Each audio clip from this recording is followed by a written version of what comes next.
Okay, hello, this is Mike Grady, and today we're going to do another breakdown of a pitcher from 2 years ago. And so today we're looking at Jake Beam. He's a 2023 right-handed pitcher from Cardinal High School, and he is a Kent State University commit. And in this video, this was from September of 2020. We had just met Jake at the time, and we're completing his throwing evaluation for VIP. And so let's take a look here and go through what we saw here at the time. And in this evaluation, he had topped out at 80 miles an hour, which as a sophomore, we felt was pretty good. And so a couple of things we noticed about this eval are just the movement patterns were really, really good. I mean, there were some things that we pointed out that we wanted to work on with Jake. But you can just see the looseness and that arm just flow. And so that was kind of the theme at the time. At the time, Jake was 6'2", and he was about 150 pounds. But you can just see how well he moved down the mound. So if we go into the throwing evaluation and break it down just a little bit more, there were some things that we pointed out. Now, overall, arm action was really good.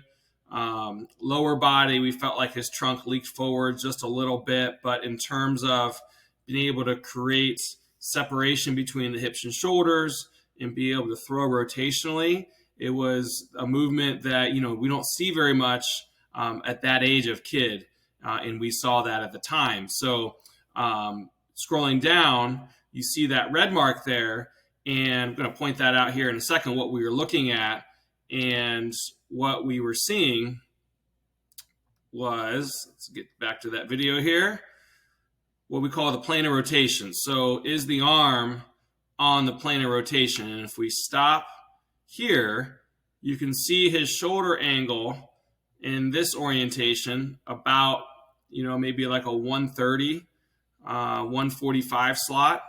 And then you can see his forearm is popped up above that. So we felt like getting his release point more on the plane of those shoulders would be something that Jake could work on and become even more efficient thrower. Jake at the time was hearing things like get on top of the ball and throw over top, and so some of those cues I think had caused that arm slot to pop up there a little bit, where his natural slot looked like it should have been just a little bit lower based on those shoulders. So that was the one area that we looked at. If we skip ahead here and look at now, we have our pitch AI numbers on here, so we're going to get to see that video stop. But you can still see the movement down the mound and the ability to really look at that stride length, 100% of height. But if we go back and see some details there, his ability to hold the ground with that back leg and stay into the ground and still get out to his height, 6'2", with his stride is really impressive. So, at this point, not quite at foot strike, which happens here.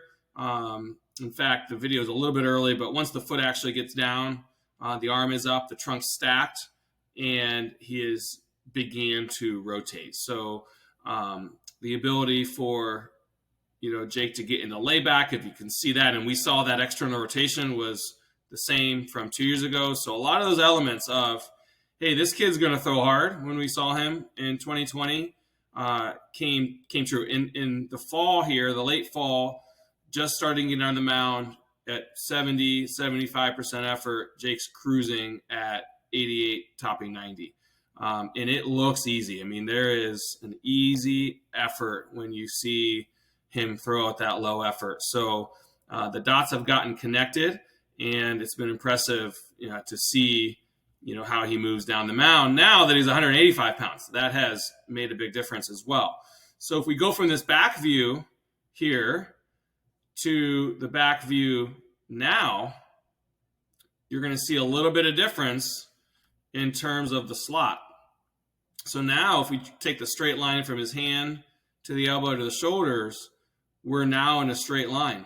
And so the arm slot is much better, getting matched up much better with the shoulders than it was in 2020. So amazing difference, and something that we had actively talked about. And so just kudos to Jake for, basically continuing to get stronger and emphasize those good movement patterns and really learn arm care and recovery and workload so that he could stay healthy, these last 2 years and belong and beyond, considering such a high velocity thrower. So hopefully you enjoyed this breakdown of Jake Bean, and we're continuing to look at different athletes and break down where they were 2 years ago or 1 year ago, or even we're going to look at one here from an 8th grader who's now a senior, and